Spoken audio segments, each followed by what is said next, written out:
मृत्यु का कारण प्राणी का अपना ही कर्म है। प्राचीन समय की बात है, गौतमी नामक एक ब्राह्मणी रहती थी। उनका मात्र केवल एक ही पुत्र था। वो दोनों जंगल में गए फल लेने के लिए, और उसी समय उस ब्राह्मणी का जो पुत्र था एक वृक्ष के नीचे रुका था। दूर से सर्प आया, उस बालक को सर्प ने काट लिया। उस बालक की मृत्यु हो गई। ये पूरी घटना एक व्याध अर्जुनक नामक वो देख रहा था। ब्राह्मणी चली गई और अर्जुनक नामक जो व्याध था उसने सर्प को रस्सी से बांधकर उस ब्राह्मणी के घर के यहाँ ले आया और कहने लगा कि हे देवी, ये वही सर्प है जिसने आपके पुत्र की मृत्यु की। आप बोलिए, मैं इसे मार दूं या लकड़ी से कुचल कुचल कर इसकी मृत्यु कर दूं। ब्राह्मणी ने कहा कि हे व्याध,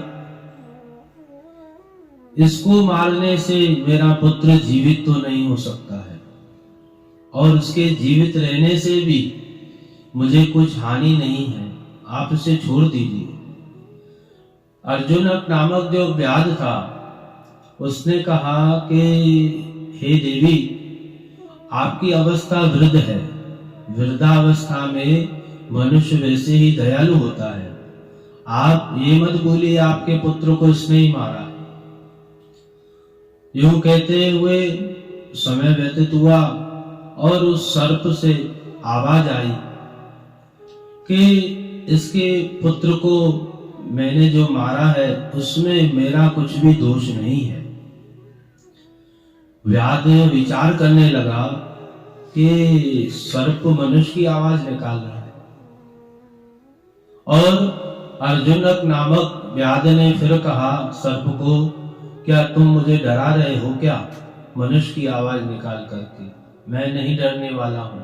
मैं तुम्हें मारूंगा, कुचलूंगा, लकड़ी से मारूंगा, तुम्हें भी मृत्यु के घाट पर छोड़ूंगा। सर्प बार बार कहने लगा, मेरा इसमें कुछ भी दोष नहीं है। परंतु व्याध बहुत ही क्रोधित था। निश्चय करने के पीछे ही था कि मैं इसको मारकर ही छोड़ूंगा। यूं कहते हुए और समय व्यतीत हुआ। जो सर्प था उसने मृत्यु देव का रूप धारण करके समीप आ गया।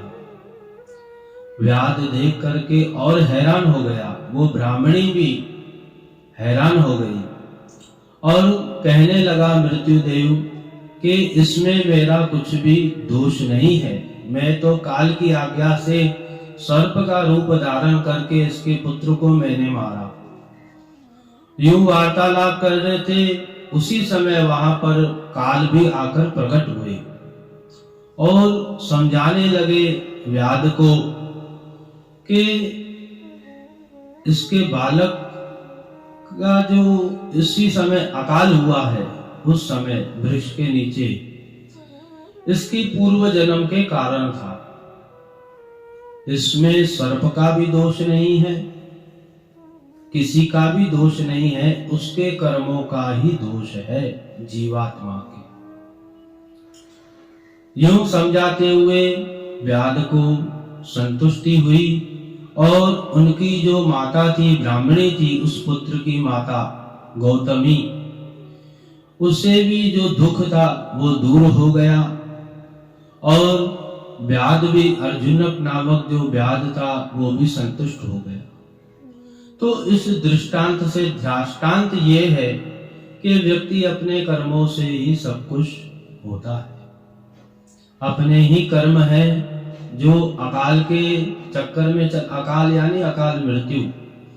हमारे शास्त्रों में 108 प्रकार की अकाल मृत्यु बताई गई है। 107 प्रकार की अकाल मृत्यु का निवारण होता है। 8वीं जो है वो ईश्वर के हाथ में। अपने जीव जो है अपने कर्मों के अनुसार ही उसको पाता है, इसमें किसी का भी कोई भी दोष नहीं है। नमः पार्वती पतये, हर हर महादेव।